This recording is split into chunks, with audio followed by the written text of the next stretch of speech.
යෝච පුබ්බේ පමජ්ජිත්වා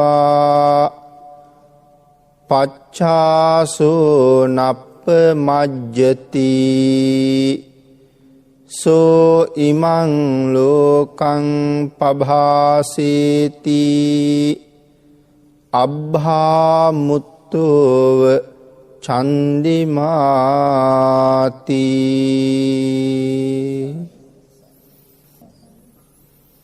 පින්නතුනි, අද ධර්ම දේශනාවේ මාතෘකාව හැටියට යොදාගත් ගාථා රත්නය තමයි අපි මුලින් සිහිපත් කරන්නට යෙදුනේ.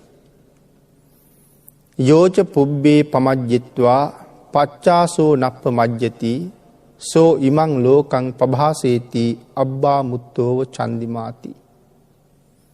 අපේ භාග්‍යතුන් වහන්සේ විසින් දේශනා කොට වදාළ ධම්මපද පාළියෙහි සඳහන් වන මේ අති උතුම් වූ ගාථා රත්නයෙහි සරල තේරුම පිළිබඳව අපි කල්පනා කරලා බැලුවොත්, යමෙක් පෙර පමා බවට පැමිණ සිට පසුව නොපමා වේද, හෙතෙම වලා පටල වලින් විදුන සඳ යම්සේ බබලන්නේද එසේම බබලන බව මේ ගාථාවේ සරල අර්ථයයි. මේ ගාථා රත්නය භාග්‍යතුන් වහන්සේ දේශනා කොට වදාළි සම්මුංජනීය කියන මහරහතන් වහන්සේ අරමුණු කරගෙන. අපි බුදුරජාණන් වහන්සේ ජීවමානව වැඩ හිටපු කාලේ මේ සම්මුංජනීය කියන තෙරුන් වහන්සේ වත් පිළිවෙත් කරන්න හරීම කැමතියි. උදේ ඉඳලා දවල්ද හවසද එහෙම වෙලාවක් කලාවක් උන්වහන්සේට තිබුණේ නැහැ. හැම වෙලාවකම වගේ කොයි වෙලාවෙ බැලුවත් මේ ස්වාමින් වහන්සේ ඉදලක් කොස්සක් අතේ තියාගෙන කොහේ හරි තැනක් පිරිසිදු කරනවා. ඒක උන්වහන්සේගේ දිනචරියාව වගේ වෙලා තිබුණා. හැමදාම කරන වැඩි. එක දවසක් උන්වහන්සේ කොස්සත් අරගෙන ඉදලත් අරගෙන රේවත කියන රහතන් වහන්සේ වැඩ ඉන්න තැනට ගියා. උන්වහන්සේ කරුණු කාරණා හරියට නොදැන හෝ උන්වහන්සේ ගිහිලා රේවත ස්වාමින් වහන්සේට කතා කරලා කියනවා, ඔබ වහන්සේ මොන තරම්නම් කම්මැලිද? මේ දායක පිරිස බොහෝම ශ්‍රද්ධාවෙන් හදාගෙන ඉන්න දානි ටික වළඳලා උදේ ඉඳලා රෑ වෙනකම් ওই කුටිය ඇතුළට වෙලා ඉන්නවා. රෑට බොහෝම හොඳට නිදා ගන්නවා. පහවදා උදේ අවදි වෙලා මොනවා හරි ටිකක් කරලා අය රෑ වෙනකම් ওই කුටියට වෙලා ඉන්නවා. පිණ්ඩපාතේ වඩිනවා, දානේ වළඳනවා, රැයින් රෑ වෙනකම් කුටියේ ඉන්නවා, රෑට නිදා ගන්නවා, උදේට ආයෙ පිණ්ඩපාතේ වඩිනවා. මේ ඔහොම කම්මැලිකමින් ඉන්නේ. මේ ඉදලක් කොස්සක් අරගෙන මේ බිම අතුගාලා වත් පිළිවෙත් කෙරුවහම නරකද කියලා ඇහුවා. ආන් ඒ වෙලාවේ රේවත රහතන් වහන්සේ කල්පනා කළා මෙයාට අවවාදයක් කරන්න හොඳම වෙලාව මේක කියලා. එහෙම හිතලා අර සම්මුංජනීය ස්වාමින් වහන්සේට සඳහන් කළා වෙත්නි ගිහලා හොඳට නාගෙන එන්න කියලා. උන්වහන්සේ නාගෙන ආවට පස්සේ පස්සෙක වාඩි වෙන්න අවස්ථාව හදලා දුන්නා. උන්වහන්සේ වාඩි වුණා කියපු විදිහට. ආන් ඊට පස්සේ රේවතයන් වහන්සේ අපූර්ව අවවාදයක් කළා. එවත්නි මේ ශාසනයේ තියෙන වතපිළිවෙත කර කරාම කාලේ නාස්ති කරන්න නෙමෙයි. සුදුසු වෙලාවට සම්පූර්ණ කළ යුතු වතක් තියෙනවා. හිමිදිරි පාන්දරම නැගිටලා ඒ වත සම්පූර්ණ කරලා උදේ පිණ්ඩපාතේ වඩිනවා නම් පිණ්ඩපාතේ වැඩලා දන් වළඳන කටයුතු ඉවර කරලා වහවහ මේ සංසාරයෙන් එතර යන්න වෙහෙසෙන්න ඕනේ. මේ සිත එකඟ කරගන්න, සමාධි කරගන්න, මනාව සතර සතිපට්ඨානයක පිහිටන්න කටයුතු කරන්න ඕනේ. ඒ සඳහා තමයි මේ ජීවිතේ හම්බ වෙලා තියෙන්නේ.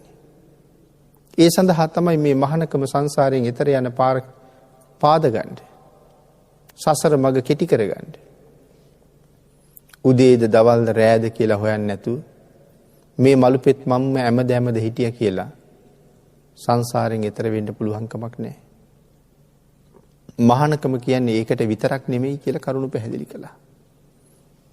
ඊට පස්සේ අර ස්වාමින් වහන්සේ ඒ කාරණාව හොඳට තේරුම් ගත්තා.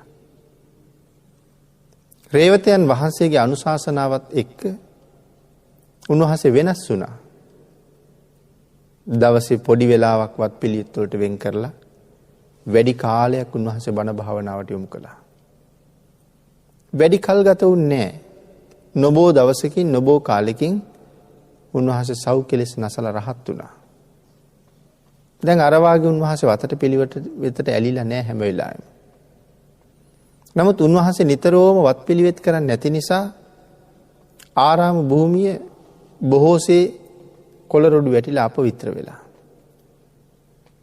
වෙනදනම් ගහක කොළයක් වැටිලා තිබුණාම දි รา පු නට්ටක් වැටිලා තිබ්බහම ඒ ස්වාමීන් වහන්සේ ඔක්කොම විසි කරලා ආයෙත් අතු ගන්නවා. දැන් එහෙම කරන්නේ නැහැ. ඒ හින්දා භික්ෂූන් වහන්සේලා එක දවසක් අහනවා එවත්නි දින කීපයක්ම මිදුලේ කොළ පිරීලා අපවිත්‍ර බවට පත් වෙලා. ඇයි දැන් වෙනදා වගේ අමදින් නැද්ද? වත් පිළිවෙත් කරන්නේ නැද්ද කියලා.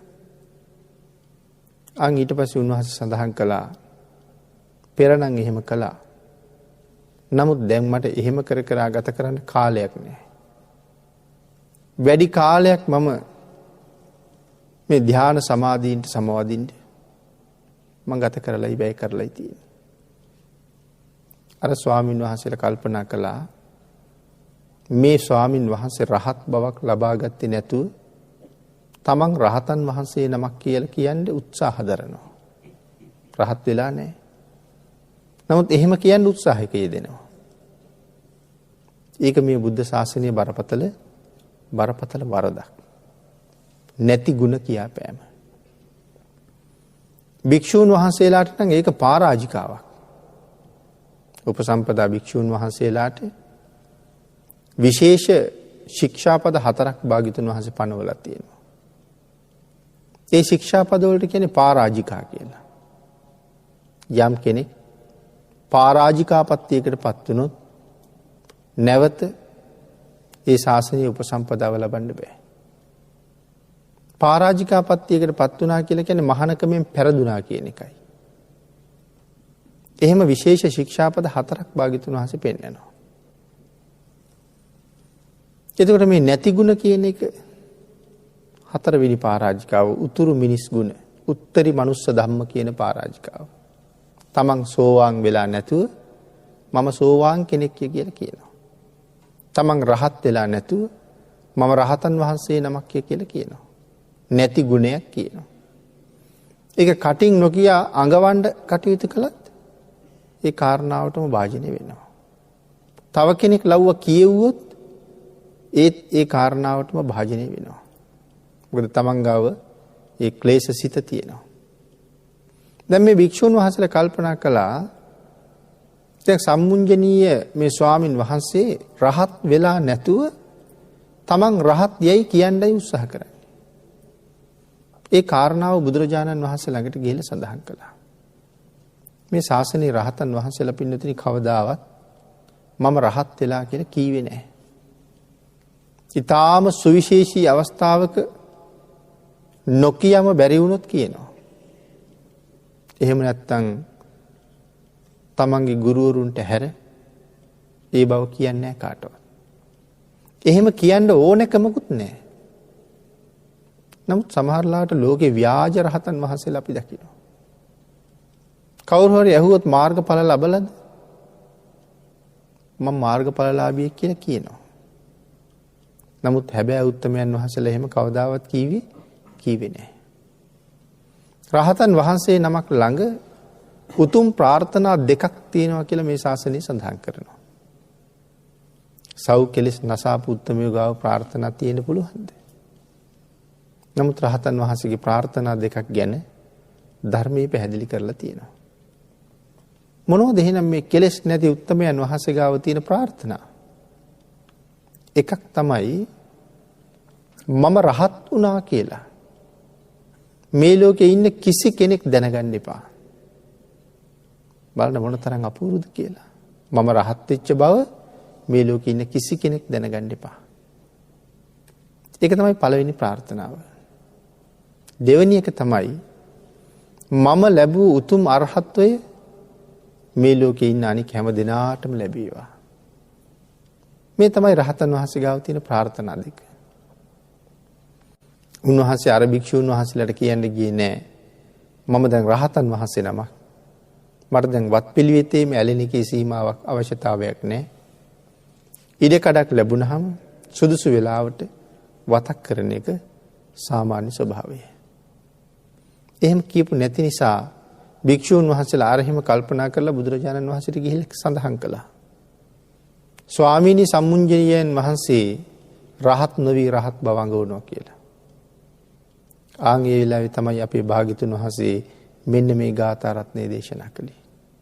මහණෙනි මගේ පුත්‍රයා හැබැවින්ම භාග්‍යතුන් වහන්සේගේ ලයින් උපන් පුත්‍රයෙක් බවට පත් වෙලායි තියෙන්නේ. උන්වහන්සේ රහත් වෙලා ඉන්නේ. රහත් නොවි රහත් බව හැඟෙව්වා නෙමේ. ඒ උතුම් ඵලය ලබාගෙනම තමයි උන්වහන්සේ ඉන්නේ කියන එක පැහැදිලි කළා. එතකොට මේ ගාථා රත්නයෙන් සඳහන් කළේ යමෙක් පෙර පමා බවට පැමිණ සිටද පසුව තමා නොපමා වන්නේද ආන්ගේ කෙනා වලා පටලෙන් මිදුන සඳ කොයි වගේ බබලෙනවද ඒ වගේ බබලෙනවා කියලා සඳහන් කළා. යේච පුබ්බේ පමජ්ජිත්වා යමෙක් පෙර පමා බවට පැමිණ සිටියේද. මෙතන පින්නතුනි මොනවද මේ පමා බවට පැමිණිලා හිටිය කියලා කියන්නේ? ප්‍රමාදයටපත් වෙනවා. තමන් ලබාගත් උතුම් ජීවිතේ වටිනාකම හරියට අවබෝධ කරගන්නේ. මනුස්ස ජීවිතයක් හරීම දුර්ලභයි.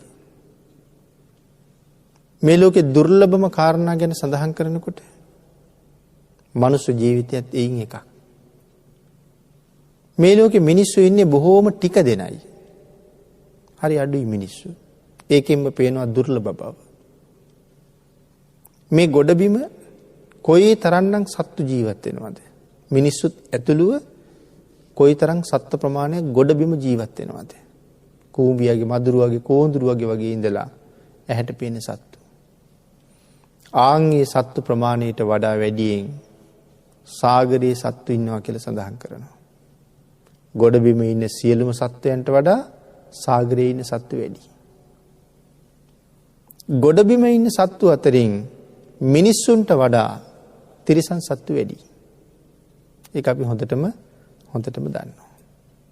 මිනිස්සු අතර ප්‍රත්‍යන්තයේ ඉපදිච්ච අයම වැඩි. ප්‍රත්‍යන්තයේ ඉපදිච්ච අය කියලා කියන්නේ බුදුදහම නැති, හොඳ නරක හරියට දන්නේ නැති, බණක් දහමක් අහන්න නැති ප්‍රත්‍යන්ත දේශය. දැන් අපි කතා කරන්නේ බටහිර රටවල් කියලා. ඒ රටවල් සේරම වගේ අයිති වෙන්නේ ප්‍රත්‍යන්ත දේශය. ඉතින් මේ ප්‍රත්‍යන්තයේ ඉපදලා ඉන්න අයම වැඩි. එහෙනම් සාමාන්‍යයෙන් ලෝකේ බෞද්ධ රටවල් තියෙන කීපයයි. අබෞද්ධ රටවල්ම තමයි වැඩි. ප්‍රත්‍යන්තය වැඩි. එතකොට ඒ මිනිස්සු අතර ප්‍රත්‍යන්තයේ ඉන්න අය වැඩි. දැන් මේ බෞද්ධ රටවල් වල ඉන්න අය අතරත් බණ අහන අය හුඟ අඩුයි. ඒ අතර බණ අහන පිරිසකුත් ඉන්නවා. බණ ඇහුවට ඒගොල්ලෝ ඒ ධර්මයේ ජීවිතයට එකතු කරගෙන ධර්මානුකූල මාවතට පිවිසිච්ච අය තවත් අඩුයි. එතකොට අපි ප්‍රත්‍යන්තයෙන් මිදලා ඉපදිච්ච අය නොකල් අටින්ම මිදලා ඉන්නේ. මොන තරම් වාසනාවන්තද කියන කාරණාව සීමාවකින් පෙන්වන්න බෑ. හැබැයි අපිට ඒක වටින්නෙත් නෑ. මොනවද මේ නොකල්ලට කියලා කියන්නේ? නරක, තිරිසන්, പ്രേත. මේ ආත්මවල ඉපදුනහම පින් කරන්න පුළුවන්ද? පින් කරන්න බැරි ආත්ම. අසඤ්ඤ තලය, අරූප ලෝක 4. ඒ තැන්වල ඉපදුනත් පින් කරන්න බැරුව යනවා. ප්‍රත්‍යන්ත දේශයේ ඉපදුනහම පින් කරන්න අවස්ථාවක් නැහැ. අංග විකල වෙලා ඉපදිච්චාම ඒත් හරි අපහසුයි. අබුද්ධෝත්පාද කාලයක ඉපදුනොත් ඒත් පිනපව හරියට දන්නේ නැහැ. මේ තමයි නොකල්ලාට පින් කරන්න බැරි කාල 8ක්. එහෙනම් දැන් අපි ඒකිනුත් වෙන් වෙලා ඉන්නේ. හොඳට පින් කරන්න පුළුවන් කාලයක්. හොඳට පින් කරන්න පුළුවන් අවස්ථාවක් ලැබිලා.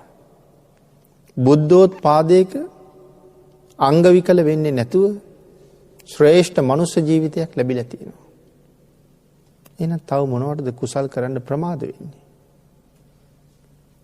යම් කෙනෙක් එවන් අවස්ථාවල් ලැබිලා තියාගෙනත් සිල් ගුණ ආරක්ෂා කරන්නේ නැත්තම්, බණ දහම් අහන්නේ නැත්තම්, ධර්මානුකූලව ජීවිතේ ගොඩනගන්න වෙහෙසෙන්නේ නැත්තම්, තිසරණ සරණ ගිහිල්ලා නැත්තම්, ඒගොල්ලෝ තාම හුඟක් ප්‍රමාදයටපත් වෙලා ඉන්නේ. කරුණු කාරණා හරියට අවබෝධ කරගත්තේ නැතිකොට, මනාව ධර්ම ශ්‍රවණය කරලා සසර ස්වභාවය දන්නේ නැතිකොට, මිනිස්සුන්ට මේ ලෞකික සම්පත් පිළිබඳවම තියෙන්නේ පුදුම ඇලීමක්, පුදුම බැඳීමක්. ඒ දේවල් හරි හම්බ කරගන්න එක තමයි ජීවිතයේ ප්‍රධාන පරමාර්ථය වෙලා තියෙන්නේ. නිවන් දකින්න එක තියෙන්නේ අන්තිම තැන. ඒක මේ සමාජයෙන් හොඳට තේරෙනවා. මිනිස්සු බණක් අහන්න ආවත් මිනිස්සු වෙන්නේ ඔක්කොම වැඩ ඉවර කරලා.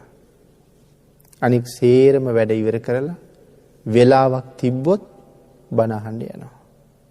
වෙලාවක් තිබ්බොත් බුදුන් වඳින්න යනවා. වෙලාවක් තිබුණොත් පින්කමකට උදව් කරන්න යනවා. එතකොට ලෞකික දේවල් ඔක්කොම මුල් තැන තියෙන්නේ. සංසාරයෙන් එතර යනවා නිවන් දකින්නවා කියන එක තියෙන්නේ අවසාන තැන. නමුත් මේ ලැබිච්ච ජීවිතෙන් ඒක තමයි මුලට ගන්න තියෙන්නේ. අපි අවශ්‍යම දේ අගට දාලා අනවශ්‍ය දේවල් මුලට අරගෙන. එහෙම ජීවත් වෙවි ඉන්නකොට දන්නේම නැතුව අපි ජරාවටපත් වෙනවා. දවසින් දවස මොහොතින් මොහොත අපිට වයස යනවා.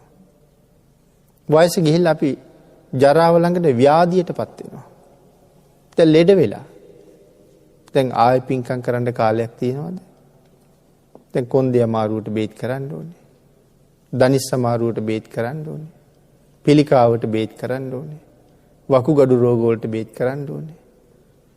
තවත් නොයේක් රෝග වලට බෙහෙත් කරන්න ඕනේ. දැන් පින් කරන්න කාලයක් නැහැ, බෙහෙත් කරන්න තියෙනවා. බෙහෙත් කරලා සනීප වෙලා පින් කරනවා කියලා හිතන්න පුළුවන්. කවුද දන්නේ සනීප වෙලා ජීවත් වෙයිද කියලා?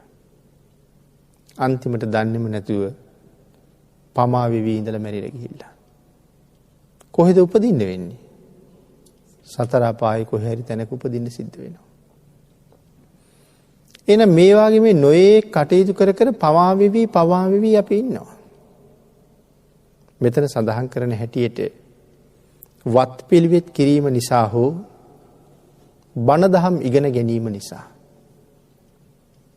යම් කාලයක් සමත විදර්ශනා වඩන්න තමන්ට අවස්ථාව නොලැබුණාද? ධ්‍යාන භාවනා වඩන්න අවස්ථාවක් නොලැබුණාද? ඒ කාලයත් සලකන්නේ පමා වෙච්ච කාලයක් හැටියට. වත් පිළිවෙත් කරන එක හොඳයි. මේක මේ පැවිදි ජීවිතයේ අත්‍යවශ්‍ය කාරණාවක්. වත්තං න පරිපූර්ණති න සීලං පරිපූර්ණති. වත සම්පූර්ණ නැත්තම් සිල් සම්පූර්ණ නැහැ. මේ ශාසනයේ වත් පිළිවෙත් ගොඩක් තියෙනවා. භික්ෂුන් වහන්සේලාට දානශාලාවේ වත තියෙනවා. බුදුරජාණන් වහන්සේ වෙනුවෙන් කරන වත තියෙනවා. වැසිකිලි කැසිකිලි පිරිසිදු කිරීමේ වෙනම වතක් තියෙනවා.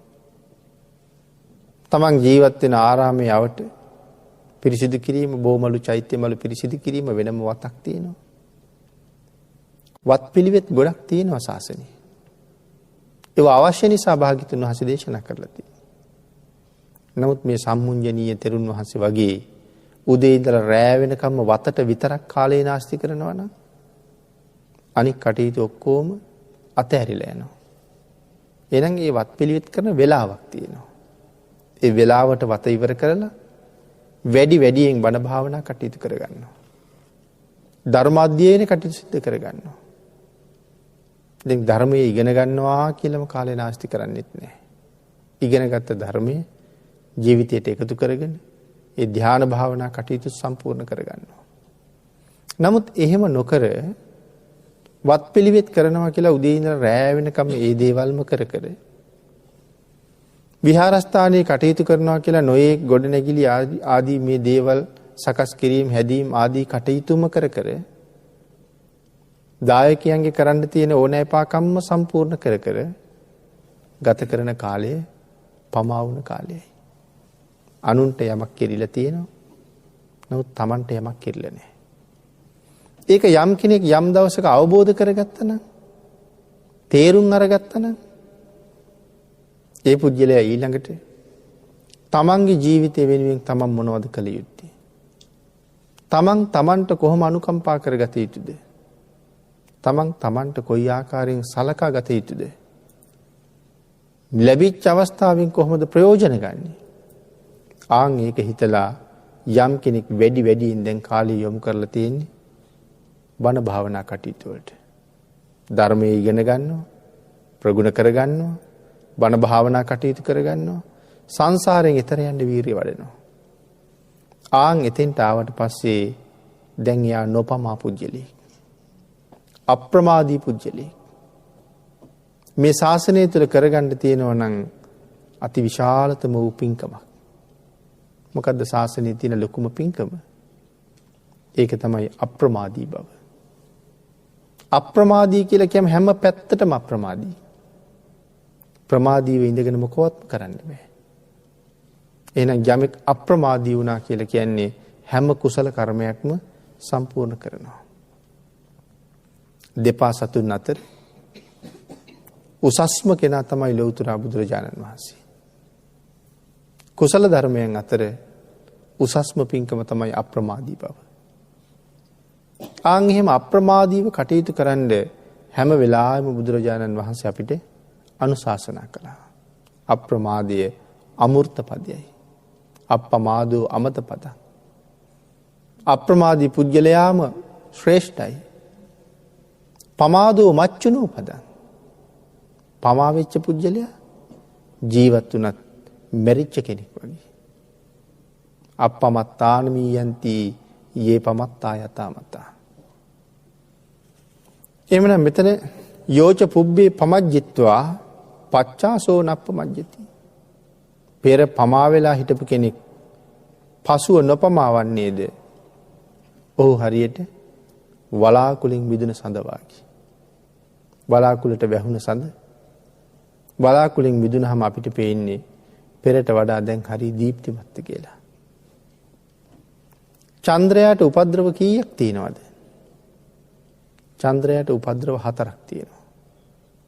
බැබලෙන්න දෙන්නේ නැතුව උපද්‍රව 4ක් බාධා කරනවා. පළවෙනි එක තමයි අබ්බා කියලා කියන්නේ. මොනවද මේ අබ්බා කියලා කියන්නේ? අබ්බා කියලා කියන්නේ වලාකුළට. සඳ පේන්න දෙන්නේ නැහැ, වලාකුළු ඇවිල්ලා හඳ වහ ගන්නවා. ඊට පස්සේ කියන පිනතිනේ මහිකා කියලා. මහිකා කියලා කියන්නේ පින්න. බොහෝසේ පිනිබාලා තියෙන වෙලාවට හඳ පේන්නේ. ඊළඟට කියනවා දූම. දුම් නැගිලා තියෙන වෙලාවට. දුම නිසා හඳ වැහිලා තියෙනවා. ඊළඟට රාහු. රාහු අසුරේන්ද්‍රයා චන්ද්‍රයා ගිල ගන්නවා. මේ බාධා 4 හඳට තියෙනවා. වලාකුළු, පින්න, දුමානය, රාහු. ඊට අමතරව නම් තවත් කාරණාවක් සඳහන් කරනවා දූවිලි සමූහය. සමහර රටවල් වල දූවිලි වලාකුළු වගේ තියෙනවා. දූවිලි වලා. එහෙම බාධාවකුත් හඳට තියෙනවා. නමුත් මේ සියලු බාධා වලින් මිදුන චන්ද්‍රයා පෙරට වඩා හරි දීප්තිමත්. ආන් ඒ වගේ තමයි කලක් තිස්සේ ප්‍රමාද වෙලා හිටපු අය. යම් මොහොතක අප්‍රමාදීව කටයුතු කරන්න පටන් ගන්නේද ඒ පුද්ගලයා මේ ලෝකෙ බැබලෙන්න පටන් ගන්නේ මේ නොයෙක් උපද්‍රවයන්ගෙන් මිදුන චන්ද්‍රයා යම්සේ බබලෙනවද අප්‍රමාදී පුද්ගලයා ඒ වගේ බබලෙනවා. එතකොට මේ ශාසනයේ අප්‍රමාදී කියන උත්තමයන් වහන්සේලා අප්‍රමාදී ගුණය හොඳටම දියුණු කරගත්ත අය මහරහතන් වහන්සේලා. පිළිවෙලින් අප්‍රමාදී අය සෝවාන් වෙච්ච උත්තමයන් වහන්සේලා. සකදාගාමීන් වහන්සේලා. අනාගාමීන් වහන්සේලා. මහරහතන් වහන්සේලා. මේ අප්‍රමාදී භවයේ උතුම් ඵලය. මෙතන අප්‍රමාදී භවයේ තියෙන ලාභය ගැන මොකක්ද කියලා කල්පනා කරලා බැලුවොත් අපි පමා නොවෙන එකේ පුදුම ලාභයක් තියෙනවා. යම් කෙනෙකුට පුළුවන් වුණොත් අති උතුම් සෝවාන් භූමියට එන්න. උන්වහන්සේ කොයිතරම් ජයග්‍රහණය ලැබපු කෙනෙක්ද? සංසාරේ කොයි තරම්නම් පව් කරලා ඇද්ද? අද අපි මෙහෙම වාඩි වෙලා හිටියට මෙහෙම උතුම් මනුෂ්‍යාත්ම භාවයක් ලැබිලා තිබුණට අපි පෙර ආත්මවල කරගත්ත පව් ඔක්කොම ඉවර කරලාද මේ ඉන්නේ? අපි පෙර කරපු පව් කඳු වගේ ගොඩ ගෙහිලා තියෙනවා. අද මෙතන හිටියට නිරේ ගිහිල්ලා දුක් විඳින්න කරපු පව් ඕන තරම් තියෙනවා. ඊළඟ උපදින ආත්මයක අත නැතුව කකුල නැතුව කන නැතුව ඇස් නැතුව උපදින්න තරම් කරපු පව් ඕන තරම් තියෙනවා. හැබැයි ඒ පව් තවම විපාක දුන්නේ නැහැ. නමුත් ඒ පව් අහෝසි වෙලාද? ඒ පව් අහෝසි කරන්න නැති කරන්න කාටවත් බෑ. ඒව වෙන කාටවත් ගන්න පුළුවන්ද? ඒව වෙන කාටවත් ගන්නත් බෑ. එහෙනම් මා විසින් කරපු අකුසල් කවදා හරි දවසක මා විසින් ගෙවලා ඉවර කරන්න ඕනේ.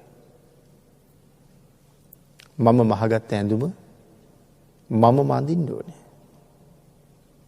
මම හදාගත්ත කෑම මමම භුක්ති විඳින්න ඕනේ. මම රැස් කරගත්ත කරුම මමම ගෙවන්න ඕනේ. ඒක වෙන කාටවත් බාර දෙන්න බෑ. එහෙනම් පෙර ජීවිතවල කොච්චර පව් කරලා ඇද්ද? මව්පියන්ට හිරිහැර කරලා, ගුරුවරුන්ට හිරිහැර කරලා, සත්තු මරලා, හොරකම් කරලා, මිනිස්සුන්ට ගහලා අතපය කඩලා අපි කරගත්ත පව්. ඒකයි මං කිව්වේ කඳු වගේ තියෙනවා කියලා.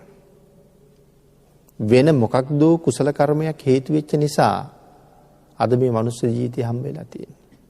මේ වෙලාවෙම චන්ද්‍රයාට උපක්ඛිලේශ 5ක් බාධා කරනවා කියලා සඳහන් කරනවා. විශේෂයෙන් සඳහන් කරන්නේ උපක්ඛිලේශ 4ක්. මොනවද මේ උපක්ඛිලේශ 4? අබ්භා කියලා සඳහන් කරනවා වලාකුළ නිසා හඳේ බැබලීමට බාධාවක් තියෙනවා. ඊළඟට සඳහන් කරනවා පින්න නිසා නැත්තම්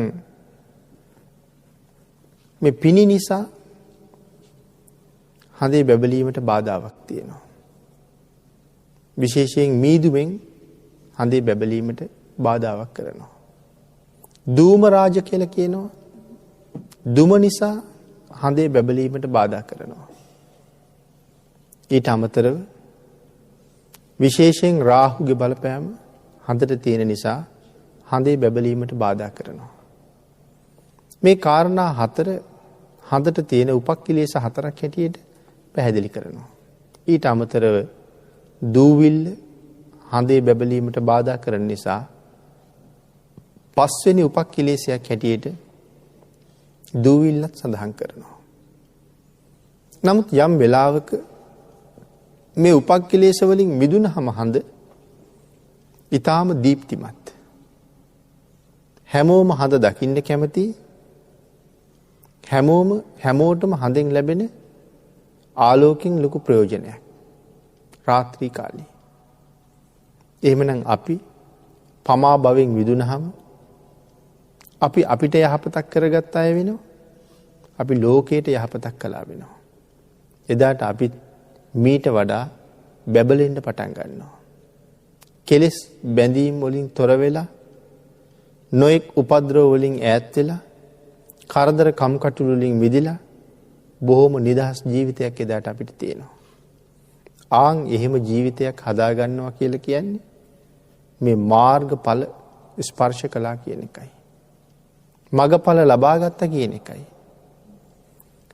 එදිනෙදා ජීවිතයේ තියෙන පංචකාමයට නීවරණ වලට බැඳිච්ච පැටලිච්ච සීමාවක් නැති රාජකාරීත් එක්ක කටයුතු කරන අපිට ලෝකෝත්තර මාර්ගයේ දියුණු කරගන්න තියෙන ලොකු බාධාවක්. මේ නීවරණ හැම වෙලාවෙම අපේ නිවන වහන්නම උත්සාහ දරනවා. නමුත් තමන් ලබාගත් උතුම් ජීවිතයේ වටිනාකම අවබෝධ කරගත්ත පුද්ගලයා හැම වෙලාවෙම නීවරණයන්ගෙන් මිදෙන්න උත්සාහ කරනවා. උපක්ඛලේශ වලින් මිදෙන්න ගැලවෙන්න උත්සාහ කරනවා. ආන්ගේ පුද්ගලයා තමයි සෝවාන් ආර්ය මාර්ගයේ ඉඳලා පිළිවෙලින් මගඵල කෙරවල නිවන් හොයාගෙන යන්නේ. එහෙමනම් සංසාරේ අපි කරගත්ත බොහෝ අකුසල් තියෙනවා කියලා අපි සඳහන් කළා. ඒ බොහෝ අකුසල් කඳු වගේ බලාගෙන ඉන්නේ අපි නිරේට අරගෙන යන්න. එතකොට මේ අකුසල් අහෝසි කරන්න බැරි බවත් අපේ අකුසල් බාර ගන්න වෙන කෙනෙක් නැති බවත් අපි සාකච්ඡා කළා. යම් කෙනෙක් මේ සෝවාන් කියන උතුම් ආර්ය මාර්ගඵලයේ ලබා ගත්තොත් පෙර අපි සිදු කරලා තවම විපාක දීලා නැතුව ඉතුරු වෙලා තියෙන ඒ කිසිම අකුසල කර්මයකට අපිව යටපත් කරන්න පුළුවන් කමක් ලැබෙන්නේ නැහැ. ඒ අකුසල් වලට අපිව සතර පායට ගෙනියන්න බෑ. නිවන් දක්නා ಜಾති දක්වා මනුස්ස ලෝකේ ඉපදුනොත් සෝවාන් වෙච්ච කෙනෙක් මනුස්ස ලෝකේ ඉපදිච්ච නිසා විඳින්න වෙන දුක් සමුදායක් තියෙනවා. සෝවාන් වුණා කියලා අකාලේ මැරෙන්නේ නැත්තේ නෑ. සෝවාන් ආර්යයන් වහන්සේලාත් අකාලේ අපවත් වුණා. නොඑක් අවස්ථාවන් වල ධර්මයේ එහෙම කරුණු පෙන්නනවා. එහෙනම් කෙනෙක් අල්පායුෂ්ක වෙන්නේ මොන හේතුව නිසාද? සංසාරේ කරපු ප්‍රාණඝාත කුසල් නිසා. සමහර වෙලාවට අකාලී ජීවිතෙන් සමුගන්න හේතු උනේ කාගෙන් හරි ගුටි කාලා වෙන්න පුළුවන්. වසක් විසක් කැවිලා වෙන්න පුළුවන්. බිත්තියකට යට වෙලා, ගහකට යට වෙලා මොකක් හරි හේතුවකින් තැලිලා වෙන්න පුළුවන්. නමුත් මේ විපාක දෙන්නේ ඒත් සංසාරේ කරගත් අකුසල්ම තමයි. එහෙනම් මේ උතුම් ආර්ය මාර්ගයට ආවට පස්සේ අකුසල් අහෝසි කළා කියලා අපි සඳහන් කළේ කිසිම අකුසලයකට මේ ආර්යයන් වහන්සේ නිරයට ගෙනියන්න පුළුවන් කමක් නැහැ. තිරිසන් ලෝකෙට ගෙනියන්න පුළුවන් කමක් නැහැ. പ്രേත ලෝකවල අසුර ලෝකවල ඇවිද්දවන්න පුළුවන් කමක් නැහැ. සාමාන්‍යයෙන් ධර්මයේ අපි ඉගෙන ගත්තේ සෝවාන් වෙච්ච ආර්ය ශ්‍රාවකෙක් තවත් ආත්ම 7ක් විතරයි උපදිනවා කියලා. උපදින්නේ ආත්ම 7යි. මේ ආත්ම 7 දිව්‍ය ලෝකෙ වෙන්න පුළුවන්. බඹලෝ වෙන්නත් පුළුවන්. මනුලෝ වෙන්නත් පුළුවන්. මනුස්ස ලෝකික වාගේ ඉපදුනොත් ඒ වාගේ උපද්‍රව වලට මුහුණ දීලා අකාලී ජීවිතෙන් සමුගන්න වෙන්න පුළුවන්. එහෙනම් නිවන් දක්න ಜಾති තුරු ඉපදෙන ආත්මවලදී නොඑක් අපහසුතාවයන්ටපත් වෙනවා. නමුත් සතර පායේ උපද්දවන්නේ නැහැ. එහෙනම් සතර පායේ උපද්දවන එක තමයි මෙතන තියෙන භයානකම කාරණාව. එහෙනම් තියෙන ලොකු රැකවරණේ තමයි නීවරණයන්ගෙන් ඈත් වෙලා ගුණධර්ම දියුණු කරගෙන සමත විදර්ශනා සම්පූර්ණ කරගන්න අය පිළිවෙලින් මාර්ගඵල ලබනවා. උපක්ඛලේශයන්ගෙන් ඈත් වෙනවා. ආන් එහෙම කෙනෙක් ලෝකයට මොනතරම් යහපතක් කරන කෙනෙක්ද? අපේ ශාසනය විශේෂයෙන් පෙන්වුවේ ස්වార్థයෙන් පරාර්ථය කරා යන ගමන. පුළුවන් තරම් ආත්මාර්ථකාමීකම වටිනවා. හැබැයි අපි කතා කරන ආත්මාර්ථකාමීත්වය වෙනස්. ඒ ආත්මාර්ථකාමීත්වය ගැන නෙමෙයි ධර්මයේ කතා කරන්නේ. හැම වෙලාවෙම තමන්ට යහපත් වූ අර්ථයක් කරගන්න. අපි සාමාන්‍යයෙන් අද ආත්මාර්ථකාමී කියලා කියන්නේ අනුන්ගේ දේවල් කඩා වඩාගෙන අනුන්ගේ තැන උදුරගෙන තමන් වැජබෙන්න හදනවට. ඒකට නෙමෙයි ධර්මයේ ආත්මාර්ථකාමීකම කියලා කියන්නේ. තමන්ගේ ජීවිතයට තමන්ගේ ආත්මයට හොඳ අර්ථයක් සපයා ගන්න කියන එකයි. අපි කතා කරන ආත්මාර්ථකාමිත්වය තමන්ගේ ආත්මයට අනර්ථයක් කරගන්න ආත්මාර්ථකාමිත්වයක් ගැන අපි කතා කරන්නේ. ධර්මයෙන් කතා කරන්නේ තමන්ගේ ආත්මයට යහපතක් කරන ආත්මාර්ථකාමිත්වයක්. එහෙනම් යම් පුජ්‍යලයක් ගුණධර්ම සම්පූර්ණ කරලා තිසරණ පන්සිල් ආරක්ෂා කරගෙන අටසිල් දසසිල් රැකගෙන සමත විදර්ශනා වඩාගෙන අති උතුම් සෝවාන් තැනට යනකම් ගියොත් අපේ භාග්‍යතුන් වහන්සේ දක්ඛිනා විභංගයේ පෙන්නපු හැටි විතරක් කල්පනා කරලා බැලුවත් කෙනෙක් හරියටම තිසරණ පන්සිල් මත ඉන්නවා නම් ඒ පුජ්‍යලයට යම් කෙනෙක් දාන වේලක් පූජා කළොත් දන් දුන්න පුජ්‍යලයට අනාගත ජීවිත අසංකීයක ආහාර හිග නැහැ කියලා දේශනා කළේ. සෝවාන් ආර්යයන් වහන්සේට දුන්න දානේ ආනිසංසය මෙච්චරයි කියලා සීමාවක් කරලා පෙන්නලා නැහැ අපේ ශාසනය. එහෙනම් යම් කෙනෙක් උපක්ඛිලේශයන්ගෙන් මිදිලා අති උතුම් සෝවාන් තැනට ආපු නිසා ලක්ෂයක් දෙනා ගිහිල්ලා ඒ සෝවාන් වහන්සේට දන් දුන්නොත් ඒ ලක්ෂෙටම සැලසෙන්නේ මොන තරම් යහපතක්ද? එහෙනම් චන්ද්‍රයා මේ අහසට දීප්තිමත්ව නැගුණාම ඒ චන්ද්‍රයාගෙන් කාටද ප්‍රයෝජනයක් නැත්තේ? දුප්පත් ගෙදරටත් හඳ එළිය වැටෙනවා. පෝසත් ගෙදරටත් හඳ එළිය වැටෙනවා. කුලවත් ගෙදරටත් කුලහීන ගෙදරටත් උගත් ගෙදරටත් නූගත් ගෙදරටත් සත්තු සිව්පාව ජීවත් වෙන වනාන්තර වලටත් චන්ද්‍රයාගේ ආලෝකය එහෙමම තියෙනවා. එහෙමනම් යමෙක් මේ අති උතුම් තැනට ආවනම් ඔහුගෙන් ප්‍රයෝජන නොලැබෙන කෙනෙක් නැහැ. එහෙනම් උපක්ඛිලේශ වලින් මිදිච්ච නිසා ඔහු බැබලෙනවා. ඔහුගේ ආත්මයත් බැබලෙනවා. ඔහු නිසා තවත් හුඟක් අයට බැබලෙන්න අවස්ථාවක් හැදිලා තියෙනවා. එහෙමනම් පින්නතුනි යම් කෙනෙක් බොහෝම දක්ෂ වෙන්න ඕනේ තමන්ගේ ආත්මය ජය ගන්න. මේ ජීවිතය ඈතර කරවන්න. පෙර පමා වුණා බොහෝ දෙනා. අපි අතරත් බොහෝ දෙනා පෙර පමයි. අදත් ප්‍රමාදයි. ඇයි පෙරත් ප්‍රමාදයි අදත් ප්‍රමාදයි කියලා කියන්නේ? අපි තාම નિયમિત ධර්ම මාර්ගයට හරියටම බැහැලා නැහැ සමහර වෙලාවට. නිරන්තරයෙන් මේ ජීවිතවල අකුසල් රැස් වෙන අවස්ථාවම වැඩි. දවසේ පැය 24 ගැන කල්පනා කෙරුවොත් අපේ කාමසිතවිලි කොච්චර උපදිනවද? රාගසිතවිලි කොච්චර උපදිනවද? දේශසිතවිලි කොච්චර උපදිනවද? මෝහසිතවිලි කොච්චර උපදිනවද? ඊර්ෂ්‍යා වෛර හැඟීම් කොච්චර ඇති වෙනවද? මේ හැම දෙයක්ම අකුසල් කර්ම රැස් කරනවා. ඊට අමතරව අපි අතින් සත්තු මැරෙනවා. අපි අතින් බොරු කියවෙනවා. රහමෙර පාවිච්චි කරනවා. එහෙමනම් තාම අපි ප්‍රමාදී ජීවිතයක් ගත කරන්නේ. හැබැයි යම් කෙනෙක් යම් මොහොතක කල්පනා කළොත් මේ ප්‍රමාදී භවෙන් මිදෙන්න ඕන කියලා පෙර කරපු පව් ඕන තරම් තියෙනවා. නමුත් අද බොහෝ කුසල් රැස් කරනවා. මේ කුසලයට පුළුවන් පෙර අකුසල් යටපත් කරලා අපි සුගතියට අරන් යන්න. පින්නතුනි සමහර කෙනෙක් අහනවා මේ යුද්ධ කරන්න ගියපු දසමහ යෝධයන්ට පව් සිද්ධ වුනේ නැද්ද එතකොට කියලා. දසමහ යෝධයා කරලා තියෙන්නේ යුද්ධයක් දිනන්න හින්දා මනුෂ්‍ය ඝාතනයක්. අද ඉන්න යුද සබල කරලා තියෙන්නේ යුද්ධේ ජයග්‍රහණය කරවන්න ඕන නිසා මනුෂ්‍ය ඝාතනයක්. ඒවට අකුසල් නැද්ද එතකොට? ඒ ඔක්කොම ප්‍රාණඝාත අකුසල්. නමුත් කලක් අපි එහෙම ප්‍රමාදීව කටයුතු කළා. ඉපදුන නිසා මොනවා හරි හේතු නිසා අපි අතින් ඒ වගේ දේවල් වලට අපිට යෙදෙන්න සිද්ධ වුණා.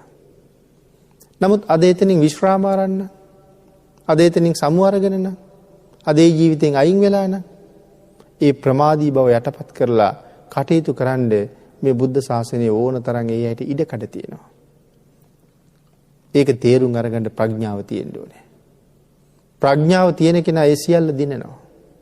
නමුත් සමහර වෙලාවට එහෙම තැන්වල ඉඳලා රට වෙනුවෙන් මහ ලොකු සේවයක් කරලා එළියට ආපු සමහර අය අපි දකින්නේ බොහොම අවාසනාවන්ත විදිහට මංකොල්ල කනවා, අනික් ජීවිත විනාශ කරනවා, හොරකම් කරනවා. මේ වගේ දේවල් කර තවත් ප්‍රමාදී වෙවි, තවත් අකුසල් රැස් කරනවා. නමුත් එදා හිටපු දසමහ යෝධයෝ වගේ අය යුද්ධ දිනල ඉවර වෙලා බොහෝ පින්කම් තමයි කරගත්තේ. දොටුගැමුණු මහරජුරවන්ට බොහෝසේ ශක්තිය දුන්නේ ගෝඨයිම්බර ආදී යෝධයෝ යුද්ධෙන් පස්සේ රහත් වුණා. තේරපුත්තාභය ආදී යෝධයෝ යුද්ධෙන් පස්සේ රහත් වුණා. නන්දිමිත්‍ර ආදී අනෙක් යෝධ පරපුර බොහෝ පින්කම් කරගත්තා. වෙහෙර විහාර හැදුවා. මහා කුසල් දියුණු කරගෙන සුගතිවල උප්පත්තිය ලබනවා. නමුත් ඒ අය දන්නේ නැද්ද අපි ගාව පව් තියෙනවා කියලා? මේ සුගතියේ ඉපදිලා ප්‍රඥාවෙන් යුක්තව හැම වෙලාවෙම පින්කම්ම කර කර අර පාපයට මතුවෙන්න දෙන්නේ නැතුව කුසලයේ ශක්තියෙන්ම සුගතිගාමී වෙවීම කටයුතු කරන මේ අය අප්‍රමාදී බව ලබාගත් නිසා ප්‍රමාදයට පිටුපාපු නිසා එහෙම යන ගමනක සෝවාන් ආදී මාර්ගඵලයක් ප්‍රත්‍යක්ෂ කරාම අර මහා කුසල් වලට සතර අපාය ගෙනහිල්ලා විපාක දෙන්න තියෙන අවස්ථාව නැතුව යනවා. ඒ විපාක දෙන්න අතීත අනන්ත අප්‍රමාණ සංසාරේ කරගත්ත අනන්ත අකුසල් ඒ තැන්වලම එහෙම්මම වියලවල දාන්න පුළුවන්කම තියෙනවා. ආන් එහෙම වෙච්ච පුජ්‍යලෙක් Tamanටත් යහපතක් කරගත්තා. අනුන්ටත් යහපතක් කරනවා. එහෙනම් ඒ අයත් අප්‍රමාදී බව නිසා වලාගෙබින් මිදුන සඳක් වගේ ලෝකය ආලෝකමත් කරනවා. ලෝකයට ආලෝකයක් වෙනවා. Tamanට පහනක් බවට පත් වෙනවා. එහෙනම් මේ දේශනාව අවසන් කරන්න අපිට කාලය ඇවිල්ලා තියෙන නිසා අපි හැම දිනම කල්පනා කරලා බැලුවොත් යම් යම් ජීවිතයක ධර්මයේ කල්යාණ මිත්‍රයෝ හරියට නොලැබිච්ච නිසා අපි අතිනුත් ඕන තරම් පන්සිල් උල්ලංඝනය වෙලා තවත් නොඑක් අකුසල කර්මයන් ඕන තරම් රැස් කරගෙන තියෙනවා අපි. නමුත් කරුණු කාරණා දැනගත්ත කාලේ වෙනකොට භාග්‍යතුන් වහන්සේ අපිට පාර පෙන්නලා තියෙනවා යමෙක් ආන් ඒ මාර්ගයට අවතීර්ණ වෙලා බුදුරජාණන් වහන්සේ පෙන්නපු මාර්ගයේ ගමන් කරන්න පටන් ගත්තොත් අපි එදාට අප්‍රමාදී පුජ්‍යලිය වුණා වෙනවා. එහෙම නැත්නම් දවසකට බොහෝ අකුසල් රැස් කරලා එක පින්කමක් දෙකක් කරනවා. අකුසල් ගෝණි ගානක් එකතු කරලා අපි එක පින්කමක් කරලා අපිට මේ සංසාරේ දිනන්න බැරුව යනවා. ආන් ඒ හින්දා බොහෝ කුසල් රැස් කරලා අකුසල් රැස් වෙන ප්‍රමාණය අඩු කරන්න උත්සාහ කරන්න ඕනේ. ඒකයි අප්‍රමාදී බව. ආන් එහෙම කටයුතු කරලා සතර අපායෙන් මිදිලා සුගතියෙන් සුගතියට ගමන් කරලා භයානක වූ සංසාරයෙන් එතර යන්න අපි සියලු දෙනාටම තුනුරුවන්ගේ අනන්ත ආශිර්වාදයෙන් ශක්තිය, ධෛර්යය, වාග්ය, වාසනාව උදා වේවා කියලා ප්‍රාර්ථනා කරමු.